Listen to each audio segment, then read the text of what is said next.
میرے قدموں تلے سے زمین نکل گئی اور میں پھٹی پھٹی نگاہوں سے دروازے میں کھڑے اس انسان کو دیکھنے لگی۔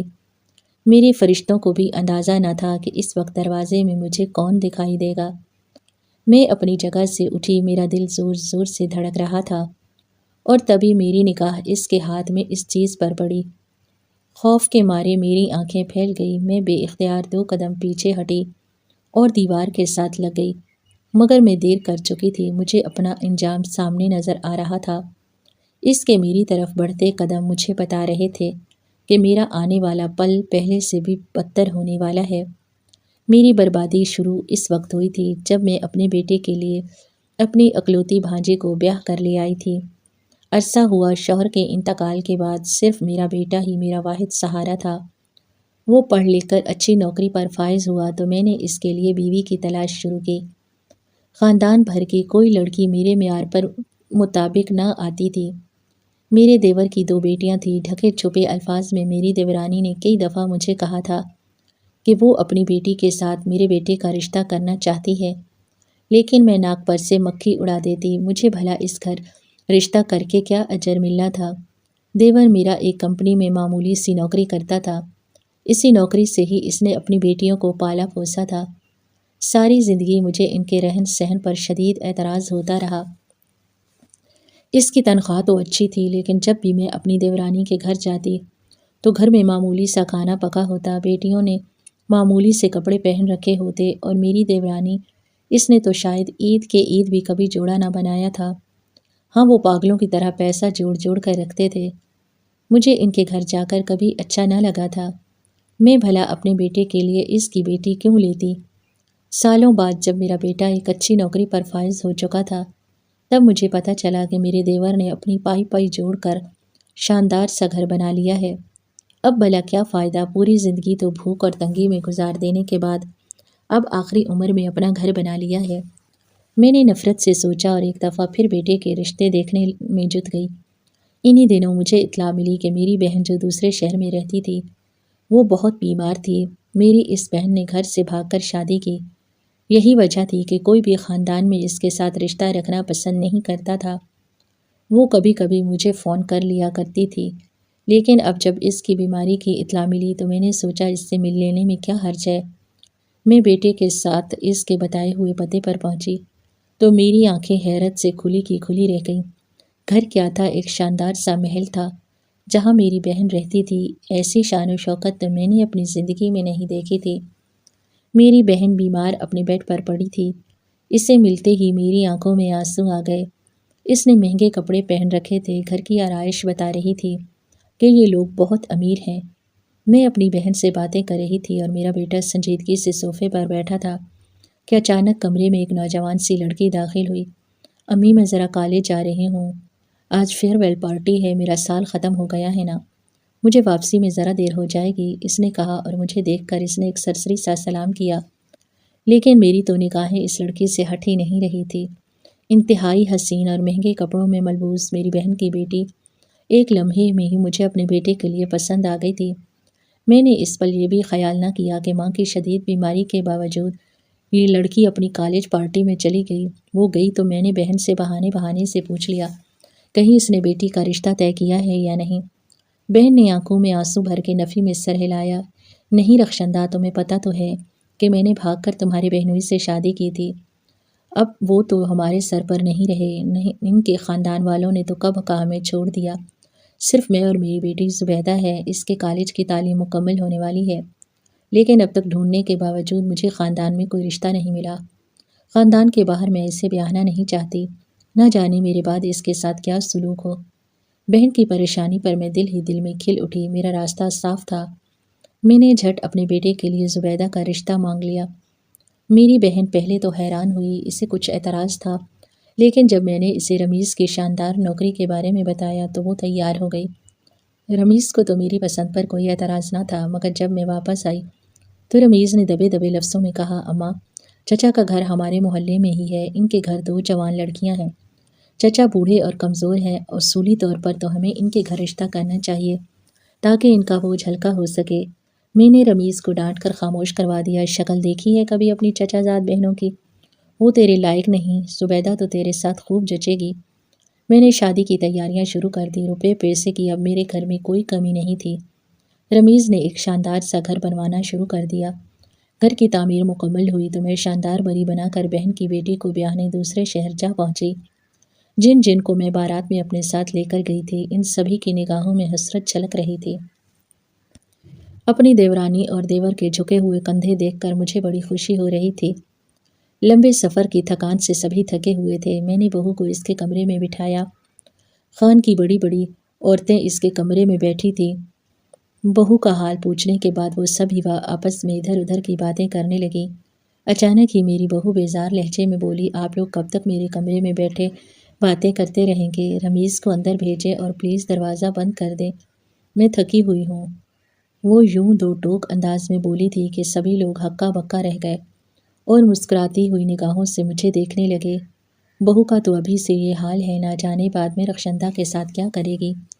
میں نے ایک عورت کی سرگوشی بھی سنی، میں خود حیران تھی۔ زبیدہ بیٹا، یہ سب رسمیں کرنے کے لیے یہاں پر جمع ہے، ابھی چلی جائیں گی، میں نے نرمی سے کہا، لیکن اس نے سر جھٹکتے ہوئے اپنی جیولری اتارنا شروع کر دی۔ یہ ساری رسمیں آپ صبح کر لینا، ابھی تو میں بہت زیادہ تھک گئی ہوں، آپ پلیز رمیز کو اندر بھیجیں۔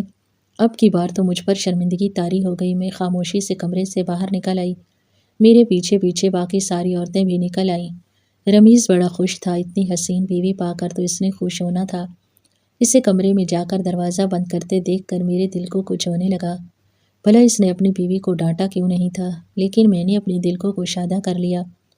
چند روز گزرے، زبیدہ کمرے سے باہر نکل کر ہر چیز کو ناک چڑھا کر دیکھتی رہتی۔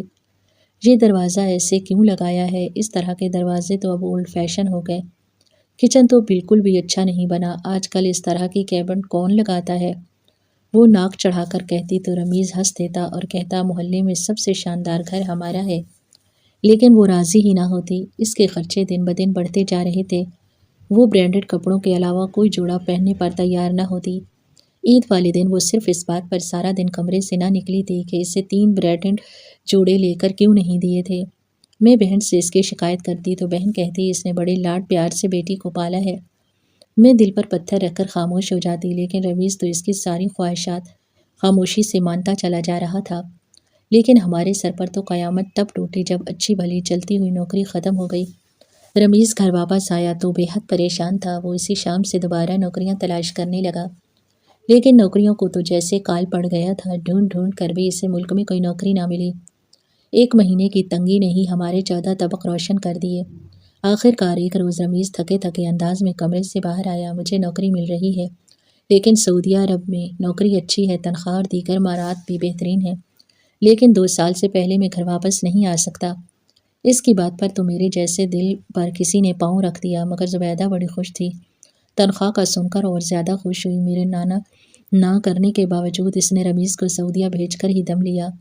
اماں آپ بالکل فکر مت کریں، میں روزانہ ویڈیو کال کیا کروں گا، اس میں آپ مجھے دیکھ لیں گی، میں آپ کو دیکھ کر خوش ہو جایا کروں گا، 2 سال بعد میں آپ دونوں کو بھی وہیں بلوا لوں گا، اس نے خوشی سے کہا۔ زبیدہ نے فوراً میرے کندھوں پر ہاتھ رکھا۔ آپ فکر ہی مت کریں، میں اماں کا بالکل اس طرح خیال رکھوں گی جیسے وہ میری سگی ماں ہیں، انہیں کوئی پریشانی نہیں ہوگی۔ رمیز چلا گیا اور ہم لوگ دکھی دل کے ساتھ واپس گھر آئے۔ گھر واپس آئی، چپ چاپ صحن میں رکھے تخت پر بیٹھ گئی۔ تھوڑی دیر بعد میری ایک پڑوسن مجھ سے ملنے آئی۔ اس نے آتے ہی مجھے کہا، فکر مت کرو رخشندہ، جلد ہی دوبارہ بیٹا واپس آ جائے گا۔ شاید وہ میری اداسی دیکھ کر مجھے تسلی دے رہی تھی۔ میں اس سے ادھر ادھر کی باتیں کرنے لگی۔ میں نے آواز لگا کر زبیدہ کو چائے بنانے کا کہا، مگر شاید اس نے میری آواز نہیں سنی۔ میں نے 2-3 دفعہ بلایا تو وہ دھاڑ سے کمرے کا دروازہ کھول کر باہر نکلی۔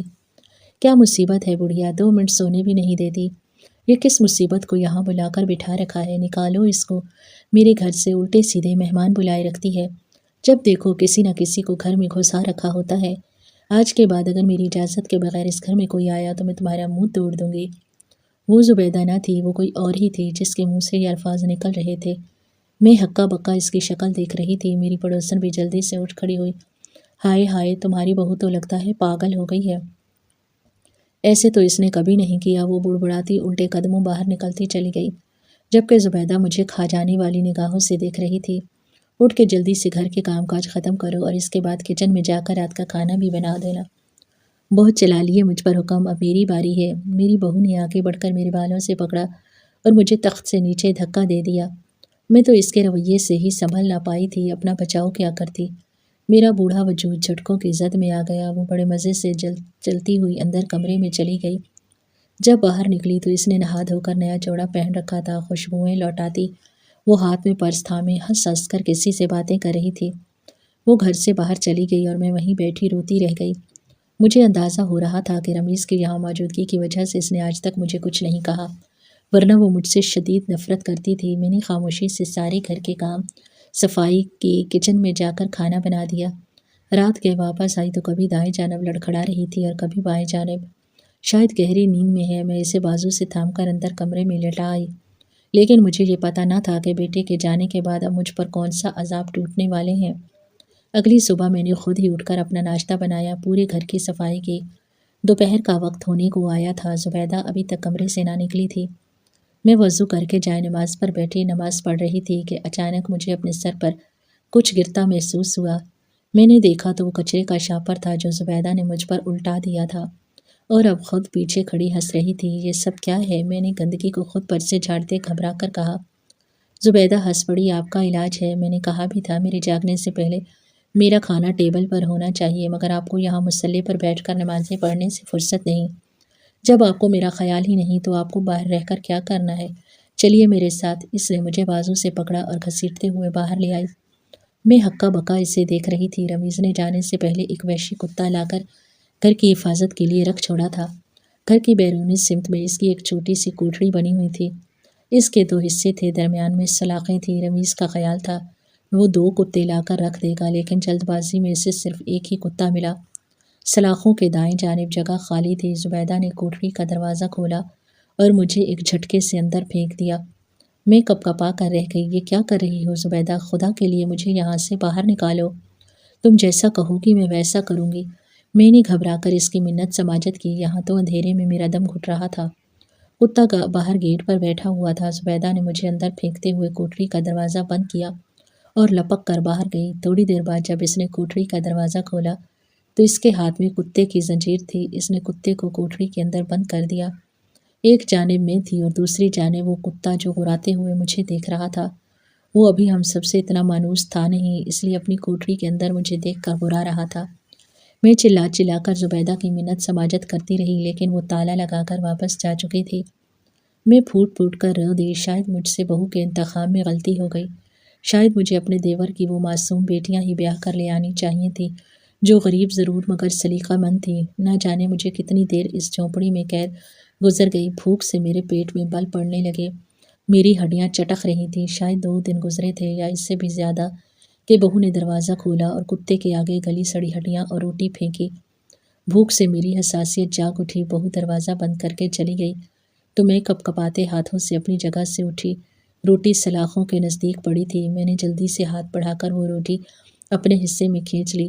کتا غرا اٹھا، مگر میں اتنی بھوکی تھی کہ اس روٹی کو جلدی جلدی دانتوں سے کاٹ کر کھانے لگی، جس پر جا بجا گندگی لگی ہوئی تھی۔ پیٹ بھرا تو ایک دفعہ پھر میری آنکھوں میں آنسو آنے لگے۔ رات کے وقت اچانک میری بہو نے دروازہ کھولا اور مجھے اندر سے باہر نکال لیا۔ خدا کے لیے زبیدہ مجھے دوبارہ یہاں مت بند کرنا، میں نے منت کی، لیکن وہ مسکراتے ہوئے مجھے کمرے میں لے گئی۔ اس نے میرا ہاتھ منہ دھلوایا اور میرے اوپر دوپٹہ صحیح کر کے پھیلاتے ہوئے مجھے بولی، خبردار اگر رمیز کو کچھ بتایا تو۔ پھر اچانک ہی اس نے موبائل کی اسکرین میرے سامنے کی۔ میری آنکھیں پھیل گئی۔ سامنے رمیز کا مسکراتا ہوا چہرہ نظر آ رہا تھا۔ کیسی ہو اماں؟ بڑی خوش لگ رہی ہو۔ زبیدہ بتا رہی ہے کہ اس نے آپ کو آج بکرے کے گوشت کے کباب بنا کر کھلائے ہیں، آپ کو وہ بہت پسند آئے۔ سونے سے پہلے روز وہ آپ کی ٹانگیں بھی دباتی ہے۔ میں تو بہت خوش ہوں، بے فکر ہو گیا ہوں۔ میرے یہاں آنے کے باوجود زبیدہ آپ کا پورا خیال رکھ رہی ہے۔ میں پھٹی پھٹی نگاہوں سے اس کی بات سنتی رہی۔ میری آنکھوں میں آنسو آنے لگے۔ تب زبیدہ نے موبائل ہٹا لیا۔ اب بس کریں اماں، آپ کو پھر سے یاد کر کے رو رہی ہیں۔ وہ موبائل لے کر ایک طرف کو گئی اور موبائل بند کر کے واپس پلٹ آئی۔ چل بڑھیا، ٹائم ختم ہو گیا۔ اس نے پھر سے میرا بازو پکڑا اور مجھے لے جا کر اسی کوٹھڑی میں بند کر دیا۔ میں پھوٹ پھوٹ کر رونے لگی۔ اب تو یہ معمول بن گیا تھا، وہ روز کتے کو کھانا ڈالتی اور جان بوجھ کر میری روٹی بھی کتے والے حصے میں پھینک دیتی۔ میں کتے سے ہاتھ بچا کر وہ روٹی کھینچ کر کھا لیتی۔ رات کے وقت وہ مجھے کمرے میں لے جاتی، رمیز کو چہرہ دکھاتے وقت وہ جان بوجھ کر اپنی طرف مائک بند کر دیتی اور گھر میں کچھ کہوں بھی تو رمیز کو سنائی نہ دے۔ چند ہفتوں تک تو سلسلہ یوں ہی چلتا رہا اور پھر ایک روز اچانک اس نے مجھے باہر لے جانا بند کر دیا۔ 2 دن تک وہ مجھے باہر نہ لے کر گئی، اندر کی گھٹن سے میرا جینا محال ہو رہا تھا۔ ایک روز میں نے سنا کوٹری کی زنگ آلود دروازے کے باہر وہ ٹہل رہی تھی اور فون پر کسی سے بات کر رہی تھی۔ دوسری جانب رمیز تھا، وہ رو رہا تھا۔ رمیز کو روتا دیکھ کر میں بری طرح بے چین ہو گئی۔ میں لپک کر دروازے کے قریب آئی۔ اماں کو اچانک کیا ہو گیا؟ خدا کے لیے کہہ دو یہ جھوٹ ہے۔ مجھے ان کا چہرہ ہی دکھا دیتی۔ او میرے خدا، یہ نہیں ہو سکتا۔ وہ پھر سے پھوٹ پھوٹ کر رونے لگا۔ میری قدموں تلے سے زمین نکل گئی۔ زبیدہ اسے کہہ رہی تھی کہ کس طرح کار حادثے میں میری موت واقع ہو چکی ہے۔ میرا چہرہ خراب ہو چکا تھا، اس لیے لاش عیدھی والوں نے ہمیں دی ہی نہیں اور خود ہی دفنا دی۔ وہ میرے دیور اور دیورانی کے متعلق بھی رمیز کے کان بھر رہی تھی۔ کہہ رہی تھی انہوں نے تو آنا تک گوارا نہیں کیا، اس لیے دوبارہ ان سے کبھی رابطہ مت کرنا۔ رمیز پھوٹ پھوٹ کر رو رہا تھا۔ میری آخری امید بھی ختم ہو گئی۔ مجھے لگتا تھا شاید کبھی رمیز کو پتہ چل جائے کہ زبیدہ میرے ساتھ کیا سلوک کرتی ہے، لیکن اب تو اس نے تسلیم کر لیا تھا کہ میں مر چکی ہوں۔ بھلا مجھے زندان میں کون نکالتا؟ شاید یہ کتا ہی کسی روز مجھے چیر پاڑ کر کھا لے گا۔ میں نے اپنی موت کو تسلیم کر لیا، چپ چاپ اپنے آخری دن اس کوٹڑی میں گزارنے لگی۔ باتھ روم جانے کی سہولت تو مجھے تھی نہیں، کوٹڑی میں ہی میری گندگی جمع ہوتی رہی۔ مجھے خارش کی بیماری لگ گئی، میں ہڈیوں کا ڈھانچہ بن چکی تھی اور اب تو میرا دل چاہتا تھا کہ زندگی سے بہتر تھا کہ مجھے موت ہی آ جائے۔ جب اس رات دروازہ کھول کر وہ اندر داخل ہوا اور میں پھٹی پھٹی نگاہوں سے اسے اپنی طرف بڑھتا دیکھ رہی تھی، یقین نہیں آ رہا تھا کہ یہ وہی رمیز۔ کپ کپاتے ہوئے میرے لبوں سے نکلا، اماں جان، وہ میرا بیٹا تھا۔ رمیز جو کوٹڑی کا دروازہ کھول کر اندر داخل ہو رہا تھا، اس کے ہاتھ میں ڈنڈا تھا جس کے آخری سرے پر خون لگا ہوا تھا۔ مجھے دیکھتے ہی وہ یکدم آ کر مجھ سے لپٹ گیا۔ مجھے یقین نہیں ہوتا کہ زبیدہ نے آپ کا یہ حال کر دیا، وہ مسلسل روتے ہوئے کہہ رہا تھا۔ میرے جسم پر جا بجا زخم تھے۔ کتا بھی اپنے اصل مالک کو دیکھ کر بےتابی سے ادھر ادھر ٹہل رہا تھا۔ رمیز احتیاط کے ساتھ مجھے باہر لے آیا۔ باہر کی روشنی دیکھ کر میری آنکھیں چندھیا گئی، لیکن ایک اور منظر بھی تھا جسے دیکھ کر میری قدموں تلے سے زمین نکل گئی۔ وہ زبیدہ تھی جو نشے میں دھت ایک طرف کو لڑکی ہوئی تھی۔ رمیز کے ہاتھ میں موجود ڈنڈے پر اسی کا خون تھا۔ یہ سب کیا ہے؟ اسے کیا ہوا؟ میں نے گھبرا کر پوچھا۔ رمیز نے احتیاط کے ساتھ مجھے کرسی پر بٹھایا، ٹھنڈا پانی لا کر دیا۔ زبیدہ نے مجھے کہا کہ کار حادثے میں آپ کا انتقال ہو چکا ہے۔ چچا جان سے رابطہ کرنے سے منع کیا، ان سے تو میں نے رابطہ نہیں کیا، لیکن محلے والوں نے رات کے اندھیرے میں زبیدہ کو گھر سے نکلتے دیکھ لیا تھا۔ محلے کے ایک لڑکے نے مجھے فون کر کے بتایا کہ اس نے زبیدہ کو ایک کلب میں دوسرے لڑکوں کے ساتھ ناچتے ہوئے دیکھا ہے۔ میرا خون کھول اٹھا۔ میں نے اسی لڑکے سے آپ کی موت کی تصدیق کی تو اس نے کہا، کئی روز ہو گئے ہیں آپ باہر نظر نہیں آتی، لیکن کتے کی کوٹڑی سے کسی بوڑھی عورت کے رونے اور چلانے کی آوازیں ضرور سنائی دیتی تھی۔ میں زبیدہ سے پوچھتا تو وہ کبھی مجھے سچ کا جواب نہ دیتی، لیکن میں تڑپ اٹھا، کیا واقعی اس نے آپ کو کتے کے ساتھ باندھ کر دیا ہے؟ اس لیے میں نوکری چھوڑ چھاڑ وطن واپس آ گیا۔ میرا فیصلہ درست تھا۔ جیسے ہی میں گھر میں داخل ہوا، ایک غیر مرد کے ساتھ زبیدہ کو میں نے رنگے ہاتھوں پکڑ لیا۔ وہ تو بھاگ گیا، لیکن اسے بچانے کے چکر میں یہ ڈنڈا زبیدہ کے سر پر لگ گیا۔ یہ ٹھیک ہے، مگر صرف بے ہوش ہے۔ اس جیسی عورتوں کو اپنی زندگی میں نہیں رکھ سکتا، جس نے میرے جاتے ہی میری ماں کا یہ حال کر دیا۔ میں اسے طلاق دیتا ہوں۔ زبیدہ جو ہلکا ہلکا ہوش میں آ رہی تھی، طلاق کے الفاظ سن کر وہ کپ کپا کر رہ گئی۔ نہیں، خدا کے لیے نہیں، اس نے چلا کر کہا، مگر رمیز اسے طلاق دے چکا تھا۔ اس نے بازو سے پکڑ کر اسے گھر سے باہر نکالا۔ میں حیران تھی، کیا خدا نے میری سن لی تھی؟ مجھے تو اس کوٹڑی سے باہر نکلنے کا کوئی سبب نظر نہیں آ رہا تھا، لیکن آج میں زندہ تھی، آزاد تھی۔ رمیز میرے زخموں پر دوائیاں لگا رہا تھا۔ اس نے میرا اتنا خیال رکھا کہ میں دنوں میں ٹھیک ہو گئی۔ زبیدہ کا اس کے بعد کچھ پتہ نہ چلا۔ میری بہن کا تو انتقال ہو چکا تھا، نہ جانے اپنی بدفطرتی کی وجہ سے کہاں کہاں خوار ہوتی رہی۔ ایک روز پتہ چلا وہ غلط لوگوں کے ہتھے چڑھ گئی، اور اس کے بعد اس کا کیا بنا یہ کسی کو نہیں معلوم۔ میرے صحتیاب ہونے کے بعد میں نے اپنے دیور کی بیٹی سے رمیز کی شادی کر دی۔ اس کے سلیقے نے میرے گھر کو جنت بنا دیا۔ غلطی کے بعد آخر کار اللہ نے مجھے سکون سے نواز دیا۔ ہماری آج کی یہ کہانی آپ کو کیسی لگی؟ کمنٹ باکس میں اپنی قیمتی رائے کا اظہار ضرور کریں۔ مزید اس طرح کی سبق آموز کہانیاں سننے کے لیے ہماری ویڈیو کو لائک کریں، شیئر کریں اور چینل کو ضرور سبسکرائب کریں۔ شکریہ۔ اللہ حافظ۔